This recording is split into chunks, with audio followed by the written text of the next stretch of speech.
আসসালামু আলাইকুম বন্ধুরা, আমি হিমেল আপনাদের সাথে আছি। তো কেমন আছেন আপনারা? আজকের পর্বটা অনেক ভয়ানক। এই ইমেলটা পাঠিয়েছে তানিয়া। সে তার সাথে ঘটে যাওয়া অভিজ্ঞতাটি লিখে পাঠিয়েছে। তাহলে ইমেলটা পড়া শুরু করি। প্রিয় ভূত এফএম উইথ এআই, আমি জানি আপনি সত্যি ঘটনা শুনে থাকেন এবং তা প্রচার করেন, তাই আমি আর চুপ থাকতে পারলাম না। আমি যেটা বলবো, প্লিজ এটাকে একটা সাধারণ গল্প ভাববেন না। এটা আমার জীবন, আমার বেঁচে থাকার লড়াই। তো আমি বলছিলাম, ধন্যবাদ, তুমি বুঝতে পেরেছ যে আমি সত্যি ঘটনা প্রচার করি। তার জন্য তোমাকে অনেক অনেক ধন্যবাদ। তুমি তোমার জীবনে বেঁচে থাকার লড়াই করা গল্পটি বলতে চাচ্ছ। চলো চিঠিটা পড়া আবার শুরু করি। আমার নাম তানিয়া। আমি একা থাকি মুন্সিগঞ্জের একটা পুরনো ভাড়া বাড়িতে। এই বাড়িটা আমি কিছুদিন আগে ভাড়া নেই, কারণ ভাড়া কম আর পরিবেশ ছিল শান্ত। প্রথম কয়েকদিন কিছুই হয়নি, কিন্তু সপ্তম দিন রাত ৩টার দিকে আমি এক অদ্ভুত আওয়াজে ঘুম থেকে উঠি। মনে হচ্ছিল কেউ আমার ঘরের দরজায় আঙুল দিয়ে আছড়াচ্ছে, ধীরে ধীরে, একঘেয়েভাবে, চির চির চির চির। বন্ধুরা, আমার দুইটা কথা আছে।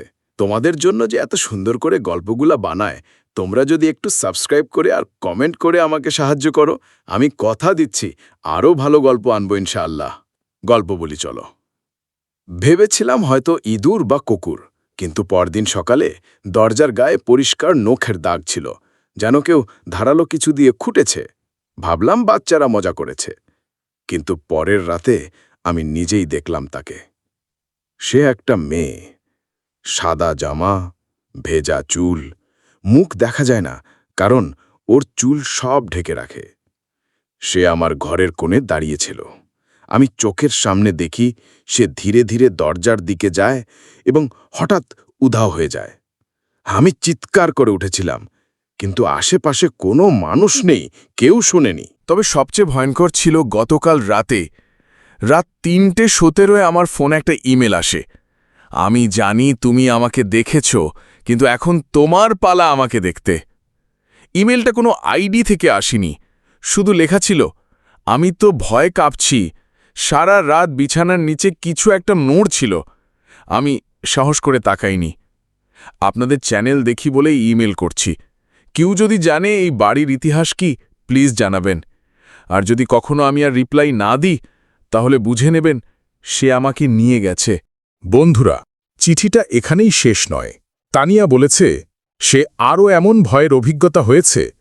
এই রকম আরও ভয়ানক সত্যি ঘটনার জন্য সাবস্ক্রাইব করুন ভূত এফএম উইথ এআই। গল্পটা কেমন লাগলো নিচে কমেন্ট করুন। পরের গল্প পেতে লিখুন, পরের ইমেল গল্প চাই, কমেন্টে।